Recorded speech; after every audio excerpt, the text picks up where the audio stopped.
আমলটাকে নষ্ট করে দিও না। কিন্তু আমরা আজকে দেখছি বড় আফসোস, আহারে মুসলমান নামদার কিন্তু বড় মুসলমান হওয়ার পরেও সবচেয়ে বড় সুর। কথা বলে বড় মুসলমান আবার সবচেয়ে বড় জালেম।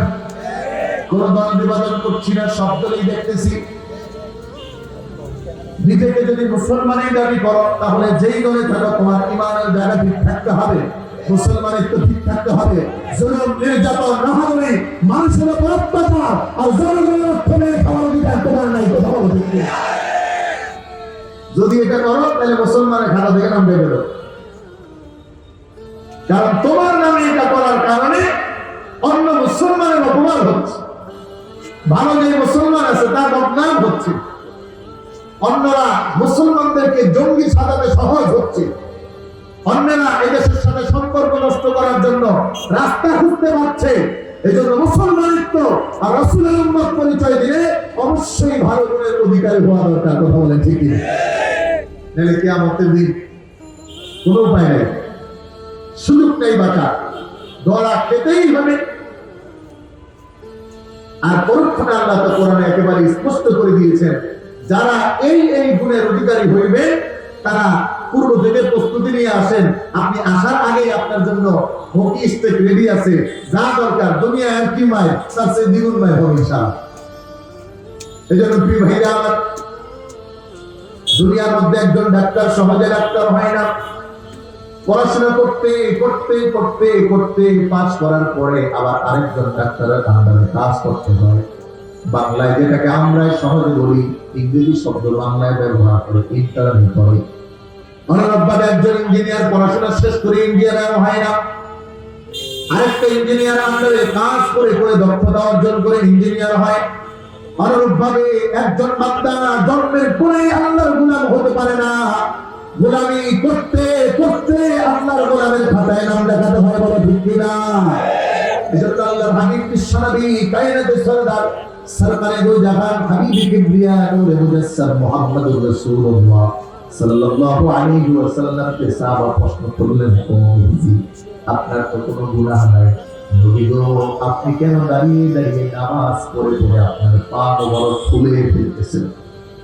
কিতাবের মধ্যে আছে আল্লাহ রাসূলের পা ফুলে গেছে। সাহাবায়ে কেরাম প্রশ্ন করলেন, আল্লাহর হাবিব বলে আমার পরিজাত টুকরা সাহাবীরা শুনো, আতাকুনা আবদান শাকুরা, আমি কি আমার মালিক আল্লাহর গোলাম হব না? আল্লাহু আকবার।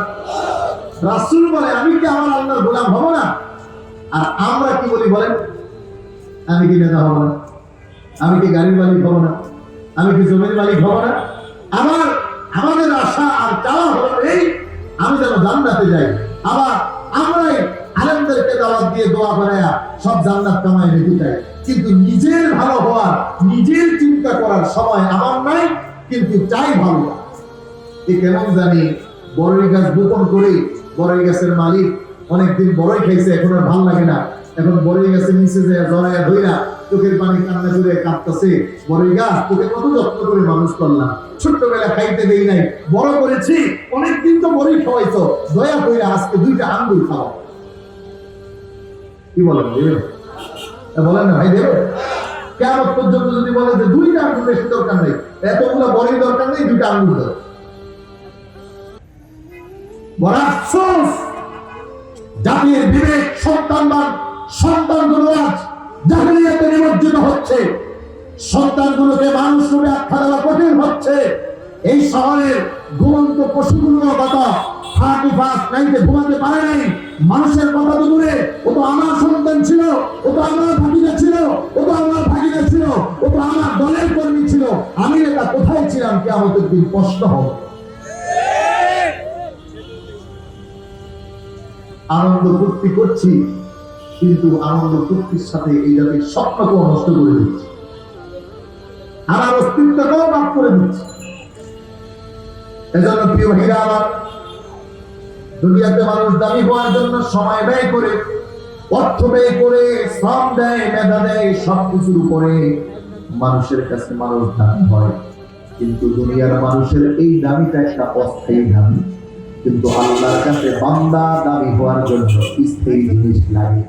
অস্থায়ী জিনিস দিয়ে আল্লাহর কাছে দামি হওয়া যায় না। খুব খেয়াল করেন, অস্থায়ী জিনিস দিয়ে আল্লাহর কাছে চিরস্থায়ী হওয়া যায় না, এবং দুনিয়া এবং আখিরাতেও চিরস্থায়ী হওয়া যায় না। অস্থায়ী জিনিস দিয়ে কখনো রাজত্ব ধরে রাখা যায় না, কারণ হলো দুনিয়ার ক্ষমতার রাজত্ব এটা অস্থায়ী। যত বছরই আপনি থাকেন না কেন, বাশার আল আসাদ 20 বছর পর্যন্ত ক্ষমতায় থাকলো, কিন্তু ক্ষমতার মস্তকটাকে ধরে রাখলো না, সেও থাকতে পারলো না। আমরা দেখছি স্বাধীনতার পর থেকে এখন পর্যন্ত আমাদের দেশেও যারা ক্ষমতার মস্তকে আসেন চিরস্থায়ী হতে পারে না, কারণ দুনিয়ার ক্ষমতা এটা ক্ষণস্থায়ী, এটা স্থায়ী না। আল্লাহর কাছে ক্ষণস্থায়ী কোনো কিছু দিয়ে বান্দা দামি হয় না, বান্দা দামি হয় আল্লাহর কাছে চিরস্থায়ী গুণাবলী দিয়ে। এজন্য খেয়াল করে দেখেন, দুনিয়ায় যারা চিরস্থায়ী, যারা দুনিয়া ও আখিরাতে দামি, তারা তাদের গুণটা ছিল চিরস্থায়ী। শাহজালাল ইয়ামানি রহমতুল্লাহি আলাইহি কি বলেন, অনেক বড় রাজনৈতিক নেতা ছিলেন, হ্যাঁ, অনেক কোটি কোটি টাকার মালিক ছিলেন, না না বলে চিরস্থায়ী জিনিসের প্রচারক ছিলেন। এখন পর্যন্ত এদেশে ভাসানী সাহেবের নাম নেওয়া হয় মাওলানা ভাসানী বলে, চিরস্থায়ী জিনিসের কাজ করেছিলেন। এখন পর্যন্ত এদেশে বাংলাদেশের পার্লামেন্টে বিসমিল্লাহ সূচনা শুরু করেছিলেন মরহুম মাকফুর জিয়াউর রহমান, তার এই চিরস্থায়ী কাজটার নামটা ভালোভাবেই দেওয়া হয়। এখন পর্যন্ত বাংলাদেশের স্বাধীনতার যে স্বপ্ন দেখেছিল মরহুম মাকফুর বঙ্গবন্ধু শেখ মুজিবুর রহমান, তার এই কাজটা চিরস্থায়ী একটা কাজ ছিল, এটার নাম মানুষ এখনো ভালো মুখেই নেয়। আপনি মিলান, এভাবে করে যত রাজনৈতিক নেতার মধ্য থেকে যদি চিরস্থায়ী কোনো কাজ করে, যেমন ইসলামী ফাউন্ডেশন তৈরি করা, অথবা বিধবাদের ভাতা দেওয়া, অথবা সরকারি চাকরিজীবীদের একটা ইসলামী রুলস নিয়ে আসা, অথবা আগের দিনে শুক্রবারে বন্ধ ছিল না, শুক্রবারে বন্ধের ব্যবস্থা এদেশে এরশাদ সরকারের আমলে শুরু করেছিল। এই যে চিরস্থায়ী কর্মকাণ্ড যা আছে তার, এটা দিয়ে মানুষ তাকে বিবেচনা করে দুনিয়ায় দামি, পরকালেও দামি। আর এছাড়া ক্ষণস্থায়ী জীবন, 36,000 কোটি টাকা মেরে দিছে, শেয়ার মার্কেট লুটপাট করে খেয়েছে, এই পদ্মা সেতু করতে গিয়ে টাকা মারছে, অথবা রেল করতে গিয়ে টাকা মারছে, আগে বা পরে, এই পিরিয়ডে, আগের পিরিয়ডে, এর আগের পিরিয়ডে, অথবা সামনে যারা নিয়োগ করে আছে যে আমরাও সামনে গেলে মারবো, যে কোনো দল হতে পারে। এই ক্ষণস্থায়ী জিন্দেগির অর্থ, বিত্ত, ক্ষমতা, টাকা পয়সা, এটা দিয়ে সে দুনিয়াও দামি না, পরকালেও দামি না। কথা বুঝেন নাই মনে? এই জন্য আল্লাহ রাব্বুল আলামিন মুমিনকে ডাকেন ক্ষণস্থায়ী জিন্দেগির ইবাদত দিয়ে নয়। আমি রব্বুল আলামিনের কাছে দাঁড়িয়ে বলতে পারি চিরস্থায়ী জিন্দেগির আমল দিয়ে। দুনিয়ার মধ্যে আমরা যারা একটু সুন্দর, তাদেরকে বলি লোকটা দেখতে অনেক ভালো, যার গুণ আছে তাকে দেখি বলি লোকটা অনেক ভালো, যে মানুষটা অনেক মেধাবী দেখি বলি লোকটা অনেক মেধাবী।